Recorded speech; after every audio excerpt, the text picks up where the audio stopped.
অগাস্টের 5 তারিখের পরে আমরা ইন্ডিয়ার কবল থেকে মুক্ত হয়েছি, এখন আমরা আমেরিকার কবলে পড়েছি। ডক্টর মোহাম্মদ ইউনূস সরাসরি আমেরিকার লোক। এখন আপনারা চাইলেও যে ভাববেন যে না আমরা মনে স্বাধীন হয়ে গেছি, না, ছিলেন আপনারা ইন্ডিয়ার পায়ের তলে, এখন আমেরিকার পায়ের তলে। জানি না সামনেকার পায়ের তলে যাওয়া লাগে নাকি চায়না, নাকি আবার ঘুরে ফিরে ইন্ডিয়া, বলা যায় না। এখন আপনাদের এই ব্যক্তিত্ব শেষ, ইজ্জত শেষ, দুনিয়ায় মাইর খান, পায়ের তলায় মাটি নাই। কারণটা কি? আমার রাসূল 1400 বছর আগে বলছে, এ কোরআন যারা ছেড়ে দেবে আল্লাহ তাদেরকে বেজ্জতি করবে। 54 বছরে আল্লাহর কোরআনটাকে আমরা এমন সারা সারছি। আখেরাতের কথা একটু পরে বলবো, তো দুনিয়াটা একটু আরো শুনালন। এমন সারা সারছেন, দেশ স্বাধীন হলো 47। পলাশির আম্র কাননে নবাব সিরাজউদ্দৌলার পতন হলো। সে 1757 সালে ক্ষমতা ইংরেজদের করলগত হলো। তারা ইসলামটাকে জবাই করতে করতে করতে করতে করতে করতে 190 বছরে মুখের দাড়ি পর্যন্ত কামাইতে বাধ্য করছে। মুসলমান দাড়ি রাখলে তাকেও আলাদা ট্যাক্স দিতে। শুনছেন নিয়ে কথা আপনারা, নাকি আজকে শুনলেন? মুসলমান দাড়ি পর্যন্ত রাখতে পারতো না, ইসলামকে এমন জবাই করছে। এই ভারত উপমহাদেশের বড় বড় বটগাছগুলো একটাও পাবেন না কোনো না কোনো বটগাছের ডালে যেখানে মুসলমান আলেমদেরকে ফাঁসিতে ঝুলানো হয় নাই। এ মুসলমান, তোমরা কি জানো না বুখারী, মুসলিম, ইবনে মাজাহ, আবু দাউদ, তিরমিজি, ইবনে কাসির, কাশাফ, বাইজাবি, বড় বড় যত হাদিসের কিতাব আছে, তাফসীরের কিতাব আছে, সবগুলো লেখা হয়েছে আজ থেকে 1100 বছর আগে, 1200 বছর আগে, 1300 বছর আগে, 1000 বছর আগে, 900 বছর আগে। কিন্তু বাংলাদেশে আজ থেকে 100 বছর পিছনে যাও, তখন পুরা বাংলাদেশে একটা দাওরা মাদ্রাসা ছিল না, একটা টাইটেল মাদ্রাসা ছিল না। মাত্র 100 বছর আগে, জান, 100 বছর আগে দাওরা পাশ করলে যেতে হতো দেওবন্দ, টাইটেল পাশ করলে যেতে হতো কলকাতা আলিয়া। ওই কলকাতা থেকে ঢাকা আলিয়া ট্রান্সফার হয়েছে। 100 বছর আগে এটা দেশে ছিল না।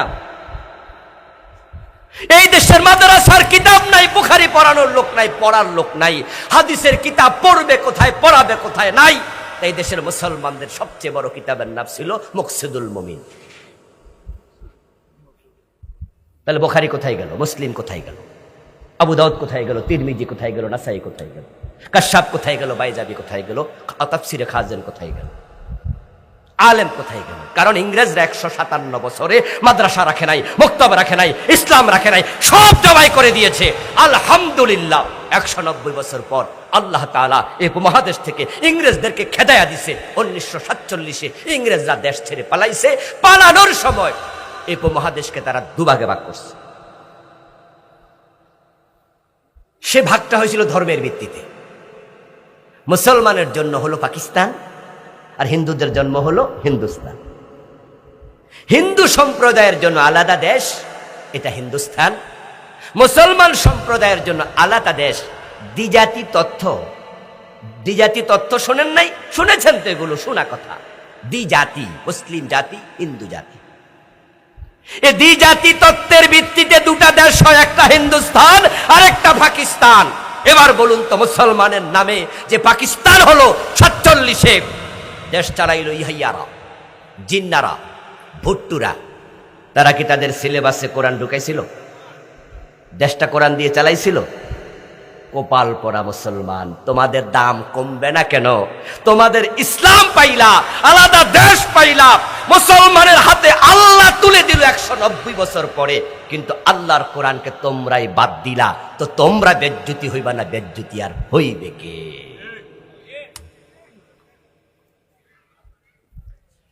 তারপরে এবার 47-এর পর থেকে 1971 পর্যন্ত আসেন। পূর্ব পাকিস্তান ছিল এটা, মুসলমান আমরা 92%। এখন 71-এ আবার আমরা আলাদা হয়ে গেলাম।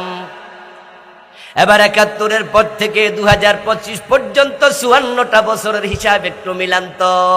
এই ৫৪ বছরে হিন্দু প্রধানমন্ত্রী হয়েছে কয়জন? এতগুলো মানুষ, কথা কি বুঝাইতে পারতেছি না আমি? তো জবাব দেন না কেন? হিন্দু প্রধানমন্ত্রী হয়েছে এই ৫৪ বছরে? হিন্দু শিক্ষামন্ত্রী হয়েছে, বৌদ্ধ হয়েছে, ইহুদি খ্রিস্টান হয়েছে, সবগুলো প্রেসিডেন্ট মুসলমান, সবগুলো প্রধানমন্ত্রী মুসলমান, সবগুলো শিক্ষামন্ত্রী মুসলমান। তারা ৫৪ বছরে কোরআনকে সিলেবাসে ঢুকায় নাই। কি প্রাইমারিতে কোরআন আছে নাকি? হাই স্কুলে আছে, কলেজে আছে, বিশ্ববিদ্যালয়ে আছে? তো কোরআন শিখা নফল না ফরজ? তো ফরজ ইবাদত কি হিন্দুরা করবো, ইহুদিরা করবো? তো তোমরা না মুসলমান? তুমি না মুসলমান?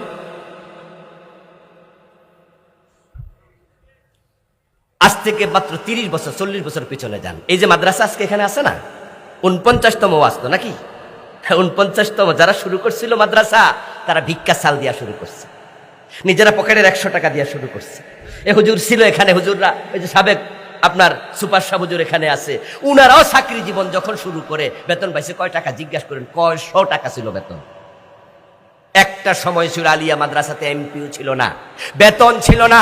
দামতির পীর সাহেব, সসিনার পীর সাহেব, সোনাকান্দার পীর সাহেব, এই জাতীয় পীর সাহেবরা মুরিদদের টাকা দিয়া মাদ্রাসা বানাইছে, ইয়াতিমখানা বানাইছে, লিল্লা বোর্ডিং বানাইছে। মুরিদরা যে হাদিয়া দিত, ওই হাদিয়া পকেটে সবটা এতিমখানায় দিয়ে দিচ্ছে। সরকার ক্ষমতায়, সরকার কেন দিল না? পীর সাহেব কেন করতে হবে? আপনি আর আমি ভিক্ষা দিতে হবে কেন? হ্যাঁ, যদি সরকার হিন্দু হইতো, সরকার ইহুদি খ্রিস্টান, তাহলে আমরা বলতাম ইহুদি খ্রিস্টান তো তাই দেয় না। কিন্তু ৫৪ বছরে কি ইহুদি খ্রিস্টান সরকার হয়েছে? তো এরা কেন দিল না?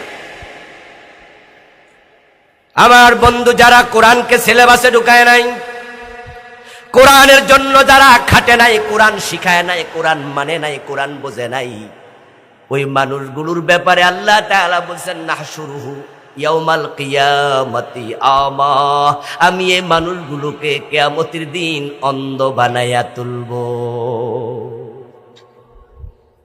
কোরআনের পক্ষে আপনি আছেন কিনা? আপনি যে দল করেন, ওই দল বাংলাদেশে ক্ষমতায় ছিল কিনা? যদি অতীতে থাকে, আপনার দল কোরআন সিলেবাসে কেন ঢুকালো না? কোরআন দিয়ে কেন আদালত চালালো না? সচিবালয়, বঙ্গভবন, গণভবন চালালো না? কোরআনের আইনে সংসদ চালালো না? ওই দলের সমর্থক হিসাবে আল্লাহর কাঠগড়া আসামি আপনারও হওয়া লাগবে।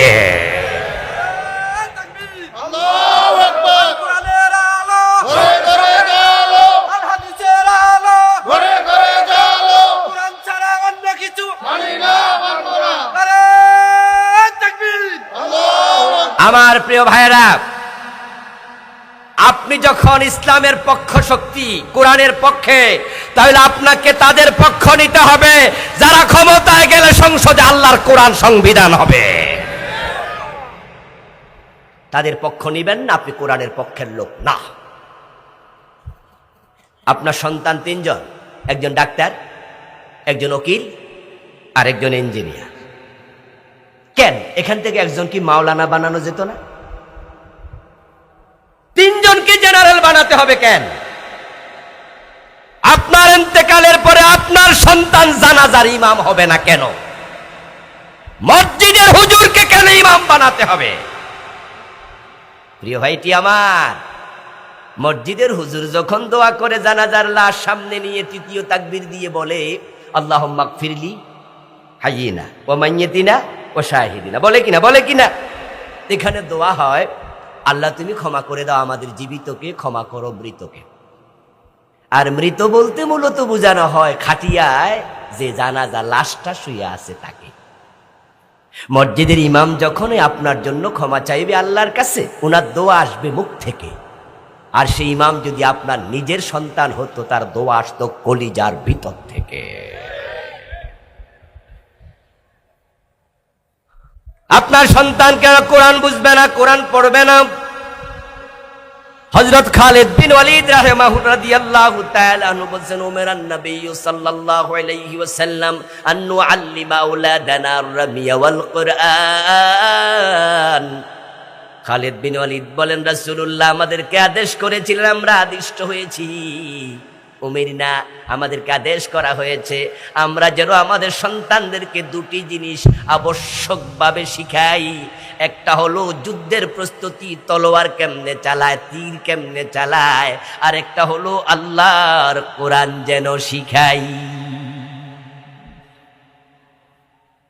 কোরআন পড়া আপনার জন্য যেমন ফরজ, আপনার সন্তানের জন্য ফরজ। প্রশ্ন, আপনি কি কোরআন পড়েছেন বিশুদ্ধভাবে? পারেন তো? কোন হুজুরকে শুনাইছেন? কোন আলেম, ভালো একজন হাফেজ কারি আপনাকে কি বলেছে যে মাশাআল্লাহ আপনার কোরআন তেলাওয়াত আলহামদুলিল্লাহ 60% নাম্বার পাওয়ার মতো, ফার্স্ট ডিভিশন পাওয়ার মতো, আপনার কোরআন তেলাওয়াত 80% নাম্বার লেটার মার্ক মতো, আপনার কোরআন তেলাওয়াত এত ভালো মাশাআল্লাহ 100তে 100 নাম্বার, যদি এটা হয় তাহলে কোরআন পড়ার হক আদায় হয়েছে। আর যদি বলে অবস্থা ভালো না, তেলাওয়াত হয় না, হা হা উচ্চারণে জানেন না পার্থক্য, আইন হামজার উচ্চারণ পার্থক্য জানেন না, কফ কাফের উচ্চারণ পার্থক্য জানেন না, কেমনে কলকলা হয়, কেমনে গুন্না হয়, কেমনে ওয়াকফ করা লাগে বুঝেন না, তাহলে আপনার এই তেলাওয়াত আল্লাহ তাআলা আপনার মুখের উপর ফিকে নেবেন। قال رسول الله صلى الله عليه وسلم রব্বা কারিইন লিল কুরআন ওয়াল কুরআনু ইয়ালআনু। নবীজি বলেছেন যে কোরআনের এমন পাঠক আছে অনেক, যারা কোরআন পড়ার পরে কোরআন তাদেরকে লানত করে, কোরআন বদদোয়া দেয়। এটা রমাজান আসছে, রমাজান আসছে, রমাদান হুজুর দোয়া করবেন, আমার পুত্র বউ 1 খতম, আমার ফোলা 1 খতম, নাতি 1 খতম, আমি 1 খতম, আমার বউ 1 খতম, 5 খতম, দোয়া করে দেন। তেলাওয়াত করেন তো, আগামাতা নাই, তোমার কোরআন তোমাকে শুধু লানত করেছে, শুধু লানত। ওই হুজুরের দোয়া কাম হবে না। দোয়ায় যদি সাইরা যাইতো তাহলে মসজিদের যত সভাপতি আছে ওরা সবাই জান্নাতুল ফেরদাউসে যাইতো, কারণ হুজুরদেরকে জোর করে দোয়া আদায় করে, ঠিক না? সভাপতি যদি সুদও খায়, হুজুর কিন্তু হের লাগা দোয়া করতো, কারণ সভাপতি হুজুরও জানে যে দোয়া না করলে চাকরি বেশি দিন। এসব দোয়া দিয়ে কাজ হবে না। দোয়া কাজ হবে তখন আপনার হাঁটুতে বল থাকবে। যখন হাঁটুতে বল যদি থাকে, আরেকজন আপনাকে এইভাবে বগলের তলে ধইরা এবার যদি একটু তাড়াতাড়ি হাঁটে, আপনারও বল আছে, আপনি তাড়াতাড়ি হাঁটতে পারবেন। কিন্তু আপনার হাঁটুতে বল নাই, এবার টান মারলে তো উত্তরে পড়বেন।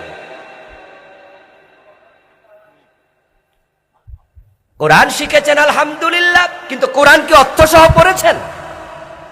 এই মুসলমান, ছোট্ট একটি কিতাব, ছোট্ট একটা কিতাব, এমএ পাস একজন ব্যক্তি, ইঞ্জিনিয়ার, ডাক্তারি যারা পাস করে, এক একজন আল্লাহর বান্দা ক্লাস 1 থেকে মাস্টার্স লেভেল পর্যন্ত, তার চূড়ান্ত ফাইনাল বর্গ পর্যন্ত যতগুলো বই পড়ে সবগুলো যদি একটার উপরে একটা রাখে মাথা পার হয়ে যাবে। এত বই পড়ে এমএ পাস করলো, আর ছোট্ট কোরআনটা পড়লেন না, বুঝলেন না একটাবার অর্থ সহ। কোরআন কি কোনো মন্ত্র যে বনবন করে চলে যাবেন, শুধু এখান থেকে ওখানে শেষ করে দেবেন? এটা কি কোনো মন্ত্র নাকি? এটা তো বুঝার কিতাব, এটা বুঝার কিতাব, অনুধাবন করার কিতাব। আফালা ইয়াতাদাব্বারুনাল কুরআন আম আলা কুলুবিন আকফালুহা। আল্লাহ বলে তাদের অন্তরে কেউ কি তালা দিছে নাকি? তারা কোরআন নিয়ে কেন গবেষণা করে না, কেন তারা অনুধাবন করে না? মাসালুল্লাযীনা হুম্মিলুত তাওরাহ ثم لم يحملوها كمثل الحمار يحمل أسفارا। যারা কোরআন পড়লো বুঝলো না, তারা হলো গাধার মতো। গাধা কাদের মাঝে চিনির বস্তা নিল, কিন্তু চিনি কেমন স্বাদ গাধা টেরি পাইল না। আল্লাহ কোরআনে কয় যারা কোরআন বোঝে না তারা গাধা।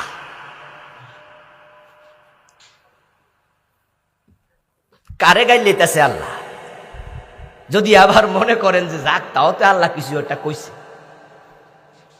এই সেও না, এই বাড়ি যাইও না, হে বাড়ি যাইও না, গেলে বাঁশ দিব।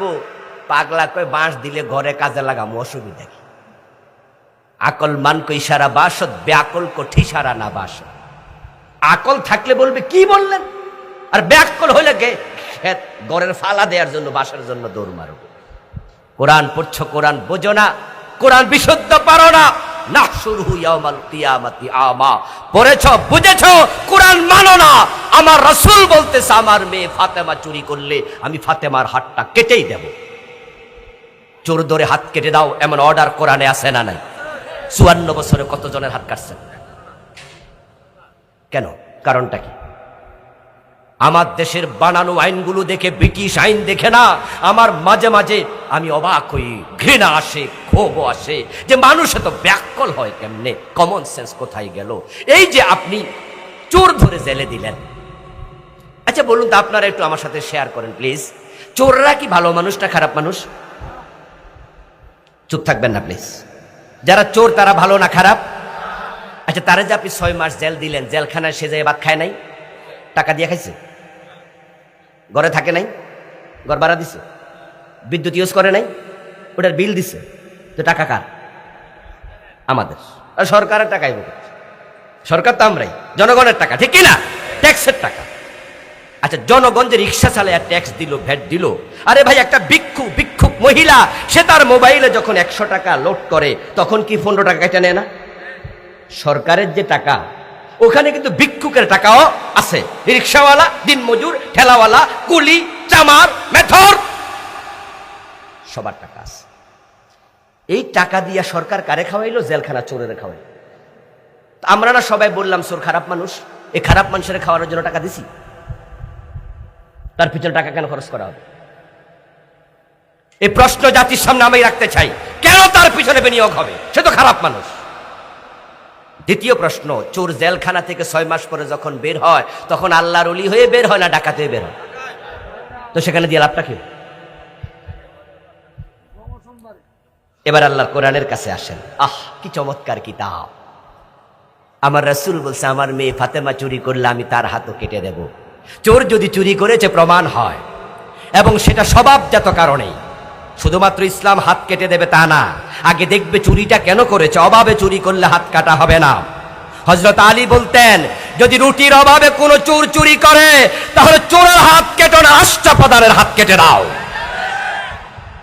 যে রাষ্ট্রপ্রধান মানুষের ক্ষুধার চাহিদা, অন্যের চাহিদা মেটাতে পারবে না, সে রাষ্ট্রপ্রধান থাকার অধিকার তার নাই। ইসলাম আসবে অন্ন, বস্ত্র, বাসস্থান, শিক্ষা, চিকিৎসা, এগুলোর সমাধান ইসলামী রাষ্ট্রকে করতে বলবে। যাকাত তোলো, ইউখাযু মিন আবনিয়াইহিম ফাতুরাদ্দু ইলা ফুকারাইহিম, ধনীদের থেকে যাকাত তুলবে, গরিবদের মাঝে বন্টন করবে। মানুষ ঘুমিয়ে থাকতো, হযরত ওমর রাতের বেলায় প্রজাদের খবর নেয়ার জন্য রাস্তায় ঘুরে বেড়াতেন। ওই মহিলা ঘরে খাবার নাই, উনুনের উপরে চুলা জ্বলছে, ওই উনুনের উপরে তার পাতিল আছে, চুলা জ্বলছে, ওমর খবর নিলেন খাবার নাই, এমনিতে পানি গরম করছে, সন্তানদেরকে বুঝ দিচ্ছে তারা যেন কানতে কানতে ঘুমিয়ে যায়। মনে মনে ভাবে মা খাবার পাকাচ্ছে। হযরত ওমর কাঁধের মাঝে আটার বস্তা নিয়ে ওই গরিবের ঘরে পৌঁছিয়ে দিয়েছে। হযরত ওমর খাবার পৌঁছিয়ে দেয়। আর 54 বছর বাংলাদেশে দেখেছি এই দেশের নেতারা দেশের টাকা বিদেশে পাঠায়া দেয়, কানাডায় বেগম পাড়া বানায়,